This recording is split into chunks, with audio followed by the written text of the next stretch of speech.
What's going on, guys? It's Jimmy here, and we start today here with, or at least this video, with a sad remembrance of something powerful in our country that we need to remember here, and that this happens far too often. This happens more than we have days in a year. And we look here at the most recent mass shooting, which happens more often than the days in the year now. What we know about the Covenant School shooting in Nashville, with at least 6 dead here already at this most recent school here. Take a look at what President Biden has to say here. I just want to speak very briefly about the school shooting in Nashville, Tennessee. You know, Ben and I have been doing this our whole careers, it seems. And it's just, it's sick. You know, we're still gathering the facts of what happened and why. And we do know that as of now, there are a number of people who did not make it, including children. It's heartbreaking, a family's worst nightmare. And I want to commend the police who responded incredibly swiftly, within minutes, to end the danger. We're monitoring the situation really closely, Ben, as you know, and we have to do more to stop gun violence. It's ripping our communities apart, ripping the soul of this nation, ripping at the very soul of the nation. And we have to do more to protect our schools so they aren't turned into prisons. You know, the shooter in this situation reportedly had 2 assault weapons and a pistol, 2 AK-47. So I call on Congress again to pass my assault weapons ban. It's about time that we begin to make some more progress, but there's more to learn. But I just wanted to send my concern and hearts out to so many parents out there. I've been to so many of these sites, as Ben knows, by virtually every one. And one of the things you folks should, I know you do know, but you should focus on. You know, just like when in the military, when my son was in Iraq for a year, other places, there's so many members of the military coming back with post-traumatic stress after witnessing the violence and participating in it. Well, these children, these teachers, should be focusing on their mental health as well. And so I'm grateful anyway. Sorry to start off that way, but I couldn't begin without acknowledging what happened. You know, thankfully, the police acted swiftly in this one, not like the Uvalde one where they waited in the hallway for an hour, which was just absolutely terrible. You know, I watch On Patrol almost every week. My wife absolutely loves that show, and it really shows how hard the life of a police officer is, and how what a hard job they have. You know, when there's shootings, most people run from the shootings. Police officers have to go towards the shootings, and it really highlights what a difficult job they have, and the people they have to apprehend on a day-to-day basis. And of course they get criticism, you know, when they handle a situation wrong, and I get it, don't get me wrong. But if you see what they go through on a day-to-day basis, if you watch that show On Patrol Live, it's on the channel Reels. Of course, you'd have to, you know, see what your cable station is, or, you know, however you watch TV or anything like that. What they go through on a day-to-day basis is absolutely tough, and what they get paid is definitely not nearly enough. It's a brutal job, nothing I would want to do.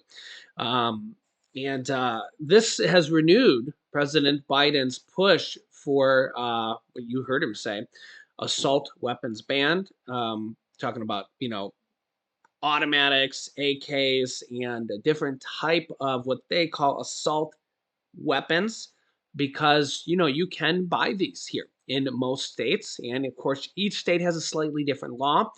And this has renewed the push here because, you know, they have not been able to pass a lot of these things. And what they passed here like a year or two ago was very, very minimal protection. In fact, here's Senator Dick Durbin talking about this here just today Take a listen to what he has to say and let me know your thoughts here. Now, Senate Majority Whip Dick Durbin of Illinois. He is chairman of the Judiciary Committee. Thank you so much for being with us, Mr. Chairman. There was a step in the right direction last year after Uvalde. It didn't go far enough, but there was at least a step in the right direction. Is there any hope as the body count of our children pile higher and higher that Republicans will, again, enough will work with Democrats to figure out a way to balance the rights of Americans with the safety of our children? Joe, that's a critical question. I have a question back at you. To America, had enough? Had enough of this? 131 mass shootings in 93 days? As a father and a grandfather, I cannot imagine the horror that these poor families are going through the day after this shooting. 3 9-year-olds. We saw it at Sandy Hook. We've seen it ever since. It continues. And it basically boils down to this. The police have been heroic. Congress has been cowardly.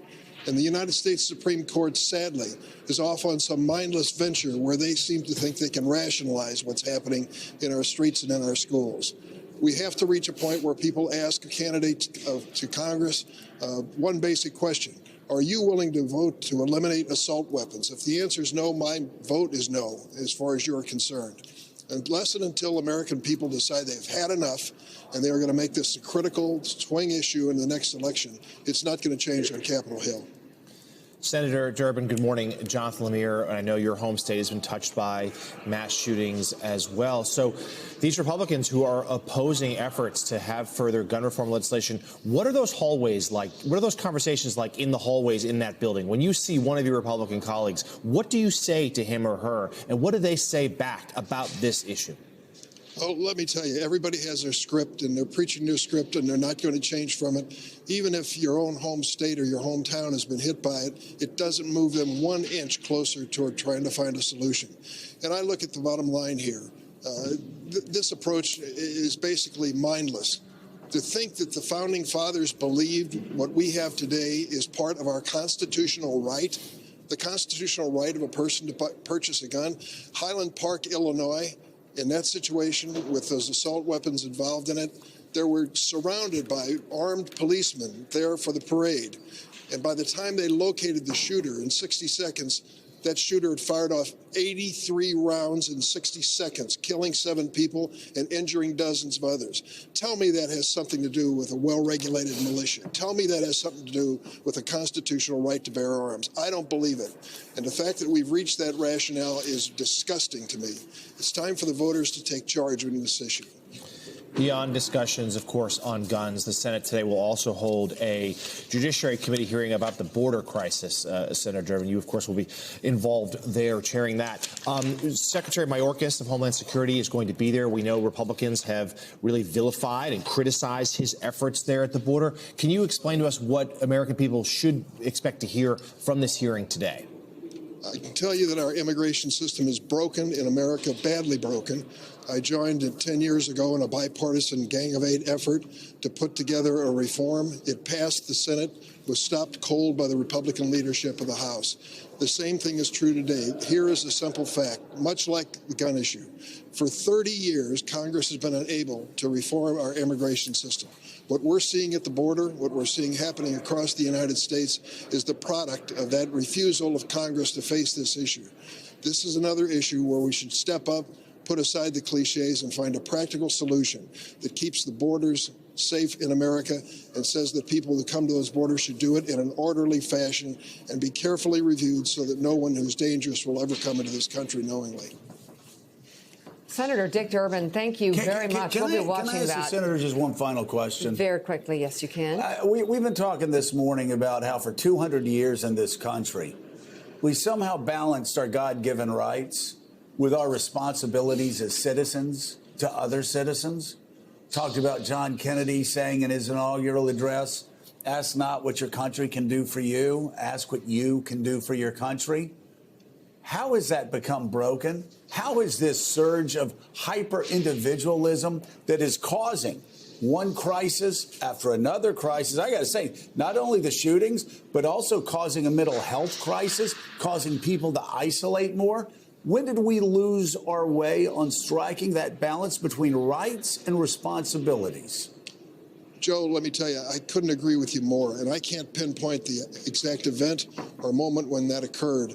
But unless we become a nation that cares for one another more than just our own personal interest, we are going to continue to go downhill. I haven't given up. I believe in the future of this country, but the people in the strong, moderate center of this American political spectrum have to step up and resume control of the future of our country. Yeah, some strong words there from the senator. You can let me know your thoughts there. I mostly agree. Trying to find the balance there between our American rights to bear arms and also protect our children, our families, each other. It's a tough situation. I think simple things like enhanced background checks, making sure that background checks even happen, you know, avoiding the loopholes and, those things, type of things. In some cases, background checks don't even happen for, buying a gun, so there's a lot of things here. Um, Mental health checks. A lot could be done here to, in some cases, you can literally just go into, a place like Gander Mountain, put down money, and buy a gun. Show that you're over 18. Boom, there you go. Is that an American right? Should there be more to it? I mean, if you think about it, you go to get a driver's license. What do you have to go through? You have to go through classes.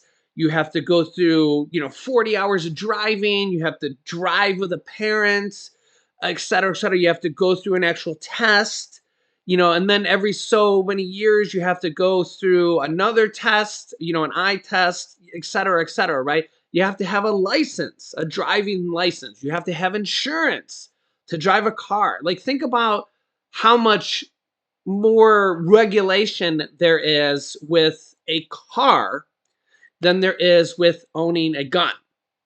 You can't just walk in and say, I want a driver's license, put down some money, and poof, you have it. But you can in a lot of cases with a gun. I get that each state has a slightly different process or so. But I mean, you guys can let me know your thoughts here. Now, in some cases, a car is deadly and so is a gun, but cars are made for transportation. Guns are made, what are guns made for? For shooting. So, yeah. And I get it because, I mean, don't get me wrong, we need defense, especially with, we talk about Russia, we talk about China, we talk about North Korea, and we also talk about these things that happen, like home defense, self-defense, like these type of things. But we also don't want to have these type of incidences happen.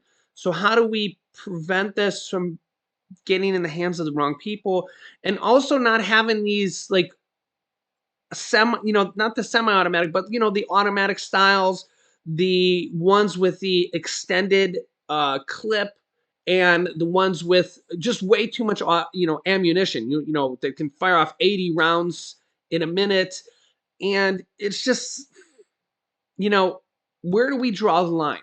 Where do we draw the line?